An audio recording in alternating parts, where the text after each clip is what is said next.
Are you confident that the 2024 elections will be fair, not fraudulent, that a candidate such as yourself would be allowed to win? Are you confident there would be no electoral meddling? Can you safely say that were you to gain sufficient votes, you would be the candidate that ascends on the dawn of this new revolutionary era that you describe? Or do you imagine that these institutions and machines would do whatever's in their power, and we know what's being discussed at the moment, you know what would be subjudicial even to discuss in the case of Donald Trump, that perhaps what he claims is correct? I'm certainly not making that claim, because I like to protect myself legally at all times where possible. So do you believe that if elected, you would be that the votes would be counted and that justice would be issued, electoral justice at least?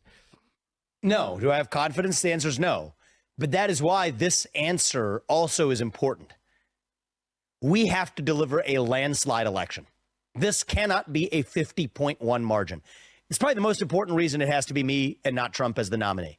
Because Donald Trump, I actually do believe, unlike many Republicans, I believe he can beat Joe Biden. I think most Republicans in this race can beat Joe Biden. I think if I'm the nominee, they won't let Biden run. They will put up some other puppet, but whichever puppet they put up, I think I'm the only candidate in this race that can actually deliver a landslide election, a Reagan 1980 style landslide. And that's what it's going to take. A 50.1 election where the following Monday after the Tuesday when votes are cast, when MSNBC trots out who the likely election winner is. No, this can't work that way. That's the stuff of national divorce. We do not want to get there. This has to be a moral mandate, a landslide election. That is what I am in a position to deliver. And we already have the facts. I'm not making this up, right? I had no political donors. I had no donor lists. I was at 0.0% in March.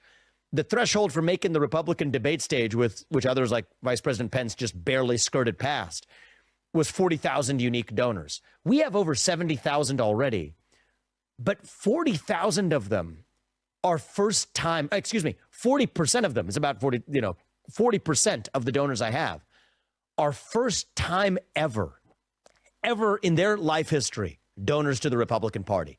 Normally, that number is 2% for a normal Republican. For me, it's 40%. So what does that say? We're already bringing people along, especially young people, who would have never thought of themselves voting for a Republican, because my ideas aren't really Republican ideas. They're pro-American ideas. I think most people in the Republican Party act like a bunch of partisan hacks. I often say, stop criticizing Joe Biden. It's boring. We have to offer an affirmative vision of our own. That's why the Republicans did so poorly in the 2022 election, is it was all about criticizing the radical Biden agenda. Nobody wants to hear that. That's not inspiring. It doesn't mean anything, especially to young people. We have to say, this is what we're running to. This is what we actually stand for. Republicans haven't done that in a long time. And by the way, it also misses the plot because Joe Biden isn't running the country. Neither is Kamala Harris. They're puppets. It is the managerial class and the deep state that's actually running the show. And so we have to explain to the public why you can't just reform that deep state. We have to shut it down.